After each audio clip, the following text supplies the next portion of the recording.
네, 관련해서 양욱 아산정책연구원 연구위원과 전화 연결해 더 자세히 짚어보겠습니다. 안녕하세요. 예, 안녕하십니까. 네, 지금 지성님 기자의 리포트를 정리해 보자면 김정은 위원장 국가우주개발국 현지 지도했다. 그리고 군사정찰위성 1호기 계획된 시일 안에 발사를 이렇게 지시했다고 보도가 된 건데 그러면 먼저 군사정찰위성 어떤 의미가 있길래 이렇게 저희가 양욱 위원과도 전화 통화를 아침에 하는 상황이 됐을까요? 예, 일단은요, 지금 북한이 어떠한 능력을 키워가나의 연장선상에서 보시면 돼요. 예. 지금 북한이 작년부터 계속적으로 주장해 온 것 중에 하나 핵심이 뭐냐면 자신들은 전술핵 능력을 갖추었다 라고 이제 주장을 하고 있고요. 예. 특히 이제 작년 9월 말부터 계속적으로 그 실전부대 훈련들을 해오고 이제 올해 3월에도 열심히 훈련한 다음에 결국 어떻게 했냐면 화산 30이라는 핵탄두를 공개를 했죠, 그렇죠? 예. 네. 자, 이렇게 전술 핵 무기를 가졌다고 해서 북한이 이 공격 능력을 갖고 있냐? 이게 아닙니다. 무슨 말인고 하니 이 핵무기를 공격을 하려고 하면은 예. 정확하게 내가 어떤 표적에 어떻게 공격해야 될까라는 것들을 이제 판단을 해야 되는데 네. 그 판단을 하려면은 제일 중요한 것이 일단 위성입니다.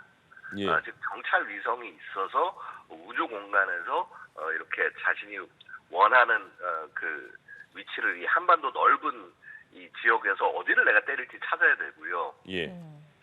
그다음에 더 궁극적으로 이제 더 크게는 뭐냐면 이제 전술핵 이후에는 분명히 이제 뭐 일본에 있는 주일 미군 기지를 공격한다, 아니면 괌을 공격한다, 혹은 심지어 미국을 공격한다 얘기할 거란 말이죠. 예. 그럼 여기에 관한 정보를 또 확보하려면 더더군다나 또 더 정찰 위성이 필요한 거죠. 네. 그래서 결국은 핵 보유를 하고 난 이후에 이걸 소위 말해서 이제 활용을 하려면은 공격할 표적을 선정해야 되는데 표적을 선정하기 위해서는 반드시 정찰 위성이 없이는 예. 불가능하다는 것입니다. 아, 차를 새로 결국은- 샀는데 내비게이션 안다는 그런 거랑 비슷한 느낌이네요. 예. 예.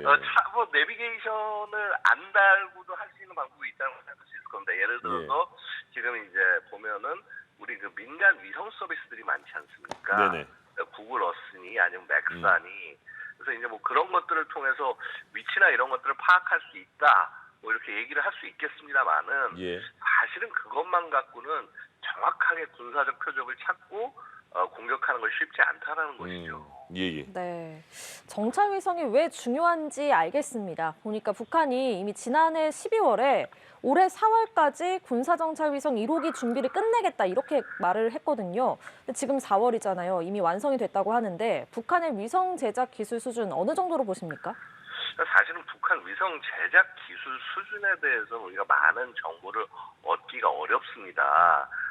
아시다시피 지금 북한의 우주 발사가요, 아마 지난 그 광명성 4호 그러니까 2016년 2월 7일에 있었던 광명성 4호 발사가 마지막이에요. 예. 은하 3호 로켓에다가 광명성 4호라는 이제 위성을 실은 건데 예. 이게 소위 이제 100kg급 정도조차 안 되는 그런 위성이다라고 판단을 하고 있고 그다음에 이게 궤도에 올라가지 못했다 우리가 이렇게 판단을 하고 있거든요. 네. 예.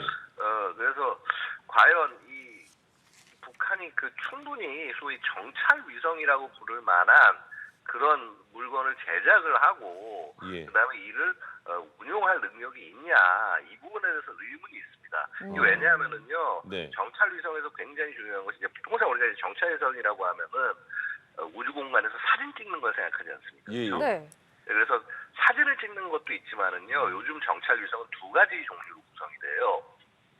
즉 방금 말씀드린 사진 찍는 그 뭐라고 그럴까 이제 EOIR이라고 그래서 광전자 장비 이제 뭐 카메라만 달려 있는 게 아니라 그게 이제 전자적으로 조작돼가지고 이제 찾고 그다음에 적외선 영상도 찍을 수 있어야 되고요. 네. 그거 말고 하나가 더 필요한 게 뭐냐면 그 사 위성이라는 게 필요합니다. 즉 그 레이더 위성인데요. 왜냐하면 우리 보통 이 카메라는 광학 위성은 구름이 끼거나 막 이렇게 되면은 목표를 찍을 수 없지 않습니까, 그렇죠? 네. 근데 이제 이 레이더 위성 같은 경우는요, 레이더 전파를 쏴서 지상의 모양을 읽어내는 것이기 때문에 지상 상황이 안 좋아도 촬영을 할 수가 있거든요. 그래서 통상 이런 EOIR 위성과 SA 위성을 조합을 해서 발사를 해요. 그리고 우리 군도 지금 425 위성 사업이라는 것들을 통해서 이 EOIR과 이 SA, 그러니까 광학 위성과 레이더 위성을 전부 이제 섞어가지고 이제 발사를 하게 돼 있는데 예. 북한은 사실 뭐 이런 부분에 대한 얘기들이 제대로 나오지 않는 거죠. 아마도 광학 위성만을 장착할 것 같고요. 네. 예. 더 중요한 것은요. 광학일 경우에 정말 핵심적으로 중요한 게 뭐냐면은 분해는 즉 해상도겠죠, 그렇죠? 예. 예. 얼마만큼 정밀한 수준의 어. 카메라를 장착을 할 것이냐라는 네. 문제인데 뭐 사실 북한이 이 부분에 대해서도 뭔가 보여준 부분이 없습니다. 그러니까 예. 결국은 지금 띄워봐야 알겠지만은 네. 그리고 거기서 보낸 영상을 봐야 알겠지만 음. 굉장히 좀 초보적인 수준이 아닐까 뭐 이렇게 좀 조심스럽게 생각해 봅니다. 예.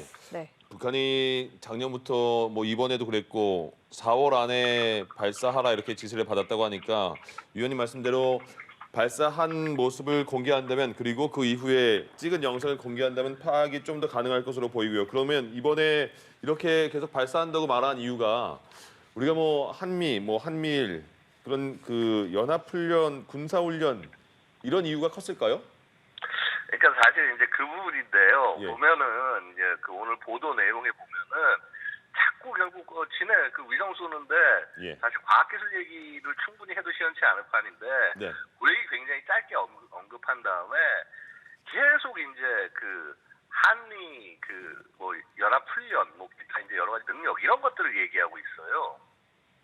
뭐 보면 뭐 미국과 남조선의 군사적 행동이 뭐 노골화됐다. 뭐 그다음에 미국과 남조선의 군사적 위협이 뭐 계단식으로 확장된다. 뭐 그러면서 뭐 자꾸 뭐 안보 환경이 우려스럽다 이런 얘기들을 하거든요. 예. 네. 결국 이 말은 뭐냐 하면은 당연히 이러한 그 정찰 위성을 띄우는 이유는 결국은 그런 군사적 위협이 두려워서다라고 북한이 얘기를 하는 것이고요. 사실 이 한미 연합 훈련 자체에서 북한 굉장히 의연한 듯한 모습을 보여주고 있습니다만은 실제로는 상당히 북한이 이 뭐라고 그럴까 이 어느 정도 상당한 공포랄까 압박을 느끼고 있는 것은 사실이라고 말씀드릴 수 있습니다.